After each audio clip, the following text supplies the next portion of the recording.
प्रार्थना करें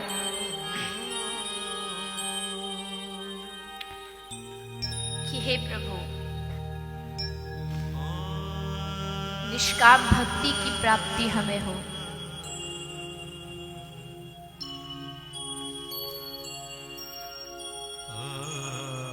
तुम्हें याद रहे ना रहे,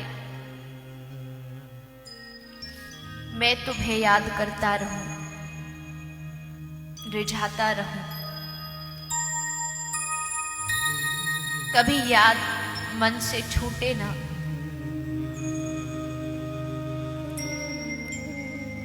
कभी तुम्हें भूलूं नहीं, क्योंकि मुझे मालूम है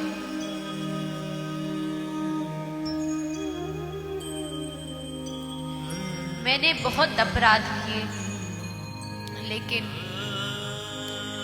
आपका नाम भक्त वत्सल है, पतित पावन है, जो पतितों पर भी कृपा करे।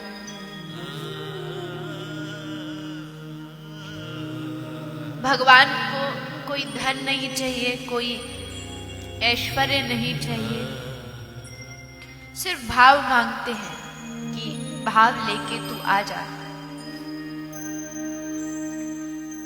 उड़ीसा प्रांत की कथा है, श्री जगन्नाथ मंदिर में एक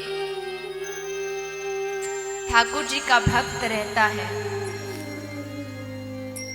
नाम है दासिया बावली। दासिया बावली छोटा सा भक्त है, छोटा सा बालक है, नीची जाति का है। मंदिर में उसका प्रवेश वर्जित है। नीची जाति का कोई व्यक्ति जगन्नाथ मंदिर में कैसे प्रवेश करे? बेचारा दासिया मंदिर के बाहर खड़ा हो जाता था और खड़ा खड़ा वहीं से श्री ठाकुर जी को दर्शन करता था, याद करता था। गर्मियों का समय था, आम का मौसम था। सोचा आज अपने ठाकुर जी के लिए लेकर के जाऊं। दासिया लेकर के आता है एक टोकरी में सुंदर फल। बाहर खड़ा हो गया। अंदर पंडित जी जा रहे थे। कहा कि महाराज, क्या आप मेरे फलों को अंदर पहुंचा दोगे ठाकुर जी के समक्ष? पंडित जी ने कहा, रे मूर्ख, तू जैसे नीच जाति के व्यक्ति के हाथ से स्पर्श हुआ फल में भगवान को चढ़ा सकता हूं? बोला चल भाग यहां से।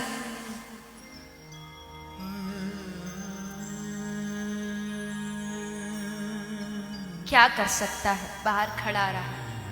कोई बात नहीं, मैं अंदर नहीं जा सकता, अपने ठाकुर को यहीं से खिलाऊंगा। और टोकरी से एक फल लिया, आंख बंद की और उसको भगवान के मंदिर की तरफ करके उसने छोड़ा।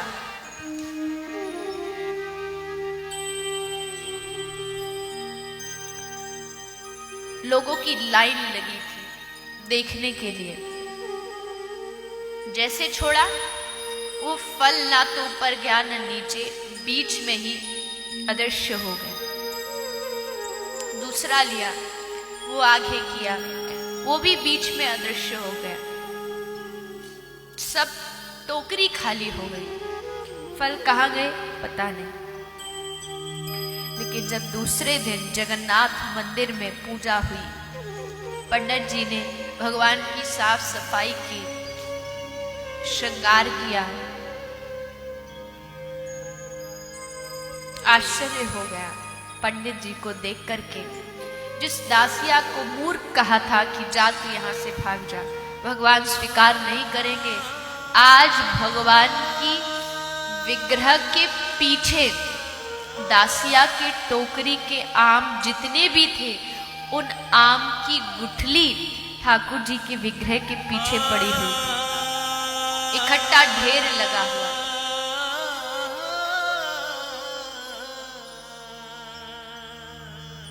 कौन वर्णन कर सकता है उनकी भक्त वत्सलता का?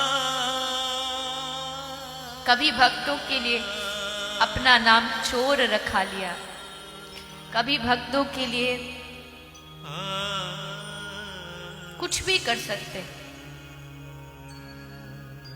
भक्त की इच्छा पूरी करने के लिए कुछ भी कर सकते हैं। श्री माधवेंद्रपुरी श्री चैतन्य महाप्रभु के गुरु, ईश्वरपुरी के गुरु माधवेंद्रपुरी रेमुना में गए थे। रेमुना में गोपीनाथ जी का मंदिर है। सुना था कि गोपीनाथ जी की खीर बहुत प्रसिद्ध है। खीर का भोग आज भी लगाया जाता है, बहुत प्रसिद्ध है। मन में विचार आया कि काश मुझे भी थोड़ी खीर मिल जाए तो आनंद आ जाए। लेकिन फिर अगले क्षण सोचा, अरे तू कैसा वैरागी है, तेरे मन में खीर की इच्छा आ गई। वैरागियों को भला कभी इच्छा होती है क्या? खीर की इच्छा आ गई, बस इतनी छोटी सी इच्छा के लिए अपने आप को पश्चाताप में जलाने लगे। अन्न जल सब छोड़ दिया। मंदिर के बाहर मजीरा लेके पूरी रात हरि नाम संकीर्तन किया।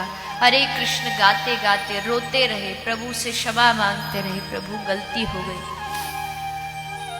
तभी आधी रात को गोपीनाथ जी ने पुजारी को स्वप्न दिया और कहा, बेटा मेरा एक भक्त गली में बैठा बैठा कीर्तन कर रहा है, जा आज जो तूने खीर का मुझे भोग लगाया था ना, मैंने उस भोग को चुपचाप अपने पीछे छुपा लिया। वो खीर अभी भी पीछे रखी है, मेरी मूर्ति के पीछे, जा लेके जा और उसको माधवेंद्रपुरी को खिला दे।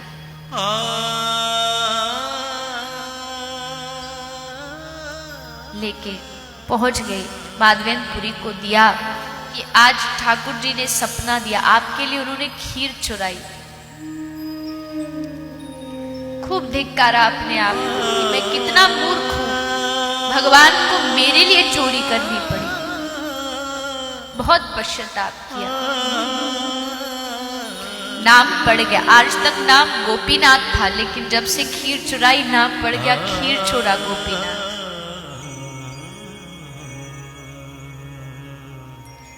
अभी भी खीर चोरा गोपीनाथ के नाम से प्रसिद्ध है। यानी भक्त के लिए नाम भी किसको अच्छा लगे कि कोई मुझसे चोर कहे? हमें अच्छा लगेगा कि कोई हमसे चोर कहे, लेकिन वो तैयार है अपने आप को चोर कहलाने के लिए, अपने भक्त के लिए।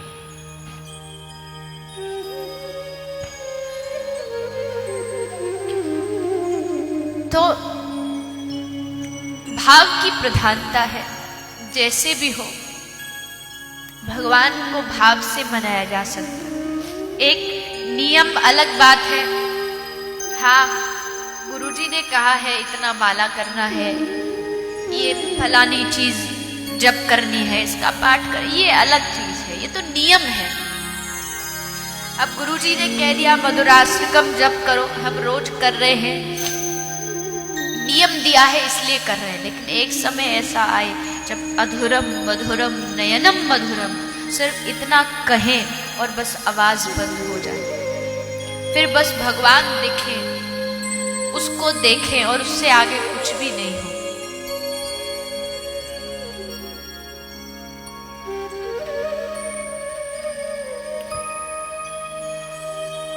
तो इसलिए भाव की प्रधानता है। जहां भाव होगा वहां भगवान होंगे। भाव से प्रभु के मंदिर में जाके उनको निहारो, बातें करो। आप सबके घर में कहीं ना किसी के घर में छोटे छोटे गोपाल जी होंगे। आपने सुना होगा कि गोपाल जी अपने भक्तों से बातें करते हैं। आपको नहीं लगता आपके गोपाल जी ने आज तक हमसे, हमारे गोपाल जी ने हमसे आज तक बातें क्यों नहीं की? इसलिए नहीं की क्योंकि अगर गोपाल जी है तो ये भाव रखना पड़ेगा कि ये छोटा सा बालक है, अभी इसको बोलना नहीं आता, चलना नहीं आता। जब बालक को बोलना नहीं आता तो माँ बाप उसको बोलना सिखाते हैं। हमने आज तक अपने गोपाल जी को बोलना सिखाया? नहीं सिखाया तो बोलेंगे कहां से? पहले सिखाना पड़ेगा। अगर उनको बाल गोपाल मानते हैं तो पहले उनको बोलना सिखाना पड़ेगा, तब वो बोलेंगे। ये भाव है बोलना। हम तो खैर क्या ठाकुर जी को सिखाएंगे, पर ये भाव की प्रधानता। चलना सिखाएंगे तो ठाकुर जी चलेंगे।